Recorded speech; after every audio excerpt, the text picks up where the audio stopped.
પ્રયોગશાળા નંબર 6 ગઢડાથી લઈને આવ્યા છીએ. આજકાલ ઔદ્યોગિક વિકાસ અને રહેણાંકના લીધે ખેતીલાયક જમીન ઘટી રહી છે.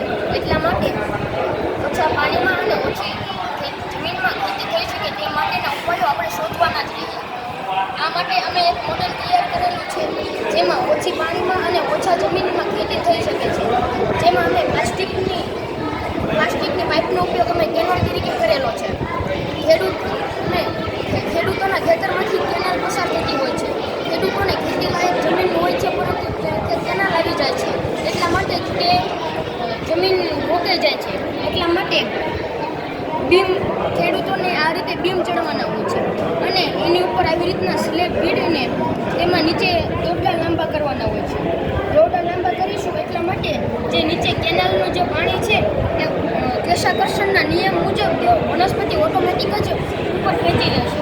તથા ખેડૂતોને આમાં 3 ફાયદા છે.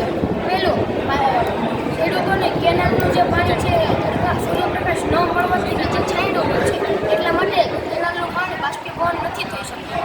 તથા જમીનનો પણ ઓછો બગાડ થાય છે અને પાણીનો પણ ઓછો બગાડ થાય છે.